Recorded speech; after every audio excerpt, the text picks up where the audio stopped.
اس کا نعرہ تھا آزادی، اپنے فیصلوں میں آزادی، ملکی پالیسی میں آزادی۔ وہ کسی کا بھی دباؤ نہیں چاہتا تھا۔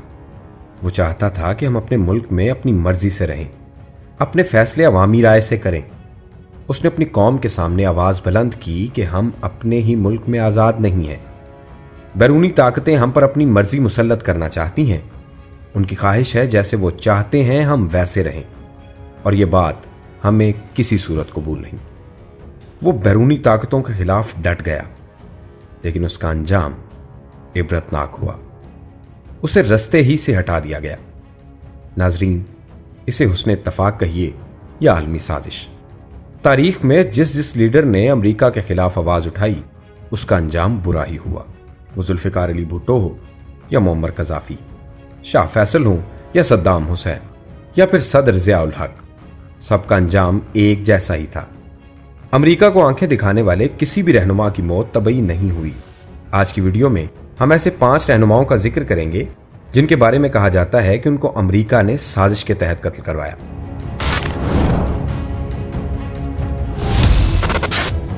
سب سے پہلے ذکر کریں گے شاہ فیصل کا۔ فیصل بن عبدالعزیز آل سعود 1964 سے 1975 تک سعودی عرب کے بادشاہ رہے۔ وہ اپریل 1906 میں پیدا ہوئے۔ فیصل نے نوجوانی میں ہی اہم کارنامے انجام دینا شروع کر دیے۔ حجاز انہوں نے ہی فتح کیا تھا۔ 1920 میں انہیں حجاز کا گورنر مقرر کیا گیا۔ 1934 میں یمن کے خلاف جو کامیاب فوجی کارروائی کی گئی تھی وہ شاہ فیصل کی ہی سرکردگی میں کی گئی تھی۔ وہ یمن میں بندرگاہ حدیدہ تک پہنچ گئے تھے، اور اگر ابن سعود جنگ بندی پر راضی نہ ہوتے تو فیصل آسانی سے باقی یمن بھی فتح کر لیتے۔ شاہ فیصل بچپن سے ہی اسلام پسند جانے جاتے تھے۔ وہ اتحاد امت کے عظیم داعی تھے، لیکن ان کا انجام دردناک تھا۔ 25 مارچ 1975 کے روز شاہ فیصل سعودی عرب کے لوگوں سے مل رہے تھے۔ انتظار گاہ میں کویتی وفد بھی ان سے ملنے کا منتظر تھا۔ شاہ فیصل کے بھتیجے فیصل بن مسعود اس کویتی وفد سے بات چیت میں مصروف تھے۔ جب وفد کی ملاقات کا وقت آیا تو شاہ فیصل اپنے بھتیجے فیصل بن مسعود کو بوسہ دینے کے لیے آگے بڑھے، اور اسی وقت بھتیجے نے اچانک ریوالور نکالا اور شاہ فیصل کو 2 گولیاں مار دی۔ قاتل نے پہلی گولی ان کی ٹھوڑی اور دوسری کان پر ماری۔ شاہ کے ایک محافظ نے فیصل بن مسعود پر تلوار کا وار کرنا چاہا تو وہاں پر موجود ملک کے وزیر پیٹرولیم نے گارڈ سے چلا کر کہا شہزادے کو قتل نہ کرنا۔ فیصل بن مسعود اس دوران اطمینان سے وہیں کھڑے رہے اور گارڈز نے انہیں گرفتار کر لیا۔ شاہ فیصل کو اسپتال لے جایا گیا، لیکن وہ زخموں کی تاب نہ لا سکے اور جہان فانی سے کوچ کر گئے۔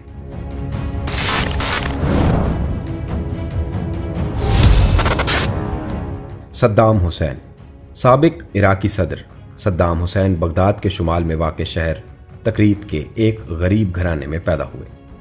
والد کی وفات کے بعد ان کی والدہ انہیں اپنے رشتہ داروں کے پاس چھوڑ کر کسی اور گاؤں میں چلی گئی۔ چند سالوں بعد انہوں نے دوسری شادی کر لی۔ سوتیلے والد کا صدام حسین کے ساتھ برتاؤ اچھا نہ تھا۔ صدام حسین کے لیے زندگی مشکل تھی۔ محلے کے بچے نوعمر صدام کا مذاق اڑاتے تھے۔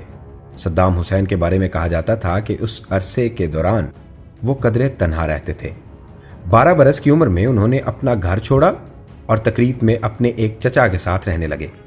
اپنے لڑکپن میں صدام حسین حکومت مخالف مظاہروں میں خاصے سرگرم رہے، مگر عراقیوں کی طرح وہ برطانوی نو آبادیاتی حکومت اور امیر جاگیرداروں کے خلاف ہوتے گئے۔ 1958 کے انقلاب میں عراق میں برطانیہ حامی بادشاہت کے خاتمے کے بعد ملک پر تشدد بحرانی دور کا آغاز ہوا، لیکن صدام حسین کے لیے 60 کی دہائی اہم ترین ثابت ہوئی۔ صدام پارٹی کے ایک سینئر رہنما اور ان کے چچا کے قریبی رشتہ دار احمو حسن الباقر کے منظور نظر اور قریبی ساتھی بننے میں کامیاب ہو گئے۔ 1968 میں ان کی پارٹی اقتدار میں آئی۔ احمو حسن الباقر ملک کے نئے صدر بن گئے۔ 1979 میں صدام حسین صدارت کے تخت پر براجمان ہوئے۔ فروری 2003 میں امریکہ نے دوبارہ عراق پر حملہ کیا اور عراق پر قبضہ کر لیا۔ اس قبضے کے بعد 22 جولائی 2003 کو معزول صدر صدام کے دونوں بیٹوں کو عراق کے شمالی شہر موصل میں حملہ کر کے قتل کر دیا گیا۔ صدام حسین کو 14 دسمبر 2003 کو ہفتے کی شب مقامی وقت کے مطابق 8 بجے عراق کے شہر تکریت کے قریب سے ایک کارروائی کے دوران گرفتار کیا گیا، جس کے بعد ان پر امریکہ کی نگرانی میں مقدمہ چلایا گیا، جس نے 3 نومبر کو صدام حسین کو 148 کردوں کے قتل کے الزام میں موت سنائی۔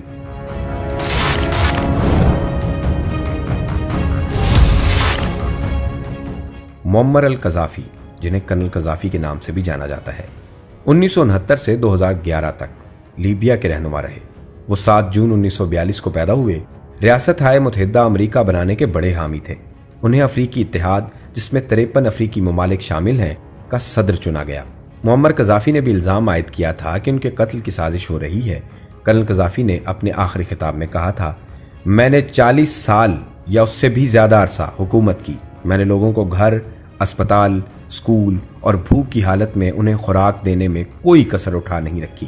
اب مجھے فوجی تاریخ کی سب سے بڑی طاقت کے حملے کا سامنا ہے۔ یہ مجھے قتل کرنا چاہتے ہیں۔ مجھے مرنے کی خواہش نہیں، لیکن اگر مجھے اپنی سرزمین اور اپنے لوگوں جو میرے بچے ہیں کو محفوظ رکھنے کے لیے مرنا بھی پڑا تو میں اس سے گریز نہیں کروں گا۔ اپنی اس تقریر کے ذریعے میں صلیبی جنگ لڑنے والے نیٹو ممالک کو بتا دینا چاہتا ہوں کہ میں ان کے حملوں اور ان کے مظالم کا ڈٹ کر مقابلہ کروں گا۔ 2011 میں نیٹو اور قبائلی باغیوں نے قذافی کے خلاف جنگ شروع کر دی۔ 20 اکتوبر 2011 میں حملہ آوروں نے معمر قذافی کو قتل کر دیا۔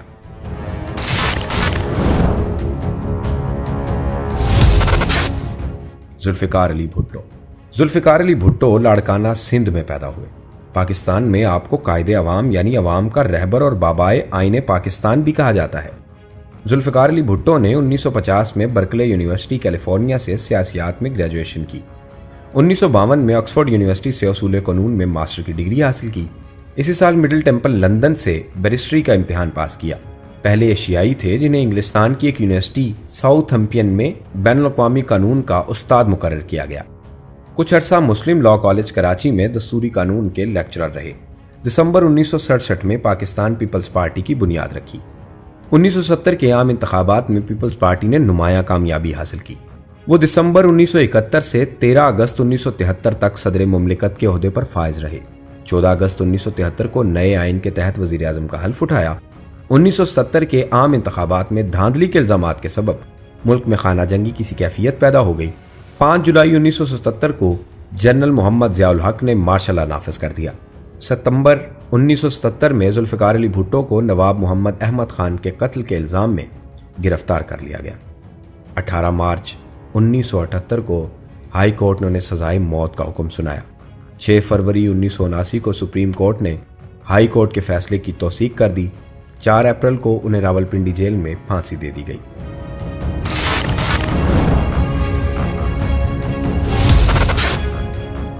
ضیاء الحق۔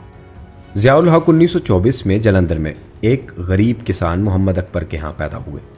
جلندھر اور دہلی میں تعلیم حاصل کی۔ 1945 میں فوج میں کمیشن ملا۔ دوسری جنگ عظیم کے دوران برما، ملایا اور انڈونیشیا میں خدمات انجام دی۔ آزادی کے بعد ہجرت کر کے پاکستان آ گئے۔ 1964 میں لیفٹیننٹ کرنل کے عہدے پر ترقی پائی اور اسٹاف کالج کوئٹہ میں انسٹرکٹر مقرر ہوئے۔ 1960 سے 1968 تک ایک کیولر ریجمنٹ کی قیادت کی۔ اردن کی شاہی افواج میں خدمات انجام دی۔ مئی 1969 میں آرمرڈ ڈویژن کے کرنل اسٹاف اور پھر بریگیڈیئر بنا دیے گئے۔ 1973 میں میجر جنرل اور 1975 میں لیفٹیننٹ جنرل کے عہدے پر ترقی پا کر کور کمانڈر بن گئے۔ 1 مارچ 1976 کو پاکستان آرمی کے چیف آف اسٹاف مقرر ہوئے۔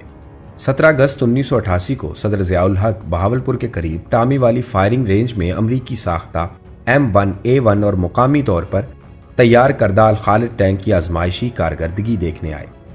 بہاولپور ایئرپورٹ سے ان کے طیارے نے 3:30 بجے پرواز بھری۔ صدر ضیاء الحق کے ساتھ امریکی ساختہ C-130 ہرکولس طیارے میں joint chief of staff committee کے chairman general Akhtar Abdur Rahman, chief of general staff general Afzal, major general Muhammad Hussain کے علاوہ پاکستان میں امریکی سفیر آرنلڈ رائفل اور defence attache brigadier general Herbert Wassom سمیت 29 افراد سوار تھے۔ طیارے نے اڑان بھری ہی تھی کہ کچھ ہی دیر بعد فضا میں دھماکہ ہوا اور جہاز ملبے کا ڈھیر بن گیا۔ جہاز میں سوار کوئی بھی فرد زندہ نہ بچ سکا۔ آج بھی یہ رائے عام پائی جاتی ہے کہ اس طیارے کو باقاعدہ پلاننگ کر کے بم سے اڑایا گیا۔ ناظرین، امید ہے آپ کو ویڈیو پسند آئی ہوگی۔ اس طرح کی دلچسپ ویڈیوز دیکھنے کے لیے ہمارا چینل سبسکرائب کریں اور بیل آئیکن کو پریس کر دیں تاکہ ہماری آنے والی ہر نئی ویڈیو آپ تک بر وقت پہنچتی رہے۔